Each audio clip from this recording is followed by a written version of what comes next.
Oh, how did I used to do this? Greets, lovely humans. Been a bit. In today's rendition of this writing blog, I've got some rambulations on publishing. Though I am no closer to being published than I was many moons ago, but I'm learning. And if you're in a similar boat as me, or a related ocean, come with me now, and we will discuss in a one-sided, pre-recorded video viewer sort of way about it. I've named today's installment after The Business of Being a Writer by Jane Friedman. Useful book.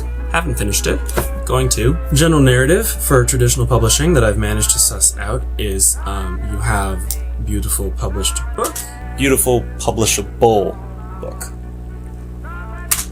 You submit query to wonderful agent. Agent says, yes, love you and your work. Let me represent it and put it out there in the world of publishing and editors, which I have connects to, and then publishers and editors are like, heck yeah, let's do this, and then you have a book. Clearly still a bit of a mystery to me, but we're working on it. Since I put up one of these videos, I've completed 3 manuscripts. 2 were for the same story. I've passed them around beta and gamma readers, collected notes. End of the day, I'm relatively confident that I'm always going to be writing. However, much like overeducating a homeschooled kid, there's only so much I can do with it on my own. If I want to keep things with the going forward, I gotta get it out there in the world, experience some failure, rejection, the gnawing ever-present tides of doubt, and the vast indifference of the abyss.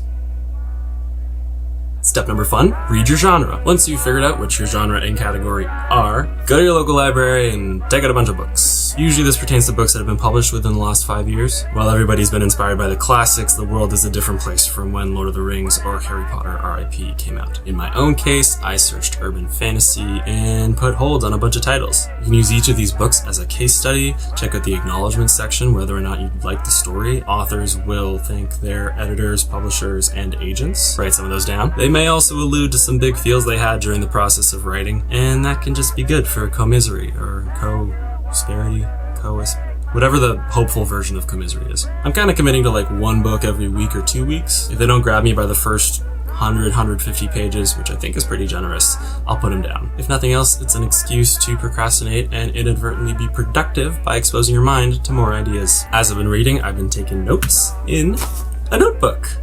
Hey, remember this guy? From that time I was talking about notebooks? Call it whatever you want. A notebook, an idea book, a diary. It's not a diary. It's a diary, okay? One of these is a lot more difficult to drown in than several pieces of paper.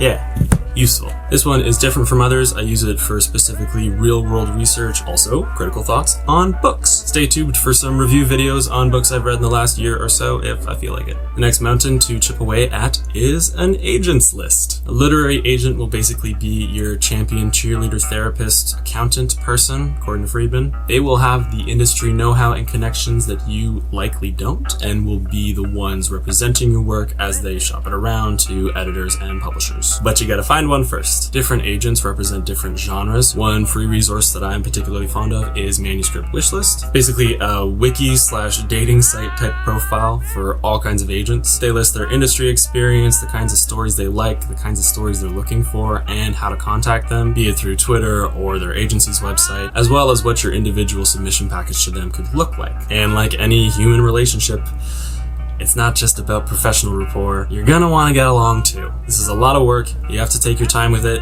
Do your homework for each individual agent that you will eventually be submitting to. It's a little like Facebook stalking, but you can call it professional research. And when it comes to agents, there's a whole whack of other things you gotta look for and search and think about. I'm gonna post a video link or 2 down below for people that get into that in much more competent detail than I. Thing number next, query letters. In brief, a query letter is a short, sharp, and sweet pitch document that will hook a prospective agent or publisher into loving your book. I was told in one workshop to imagine it as being in a pile of 10 others as my prospective agent skims through their emails in line for Starbucks. Basically, you're gonna have some metadata, genre, word count, title, and then in a neat little 200-ish word paragraph, you're gonna hook the reader in, give the premise of your book, who your main character is, the conflicts they face, what they want, what'll happen if they do or don't get what they want. Then you're gonna put a little bio blurb about yourself, education, writing credits as applicable, and then usually some quip about your cats. The query letter should be quick, concise, and convey your voice, as well as leave your reader wanting more. But don't forget to have fun. Query letters take a while to perfect. I've heard it cited as being an art form unto itself, which there's no exact formula to query letters, but there are a ton of resources that you can check out. One thing that I've been doing is reading the entirety of the blog Query Shark. She takes submissions of people's various proposals and queries and workshops them to shreds. So just in case you're wondering what to do or what not to do, like, holy crap, what not to do, check out Query Shark. Once you've drafted your query letter, I would recommend sending it to some friends, especially people who don't know what your story's about. Just ask them to give it a distracted once-over and see what their impressions are. Last thing I'm going to babble generally about is something that Friedman calls being a literary citizen. Find a corner in the world, on or offline, that you like to inhabit. There's probably more to it than you think. Whatever that may look like to you, engage in the extra few steps it takes to widen your digital footprint. Trying it right now. Now, this isn't just a cringy call to build a brand. Not everybody's going to be posting vaguely apropos vlogs. If you like writing and creating and experiencing and sharing in stories, odds are you can probably find other writers, readers, and listeners like you. To paraphrase the great Aisha Tyler, do your thing and your tribe will find you. I don't know if I've mentioned this yet, but be sure to give yourself a realistic time frame for all this. There's a lot going on right now, and it's important to take care of the human pet. That's you.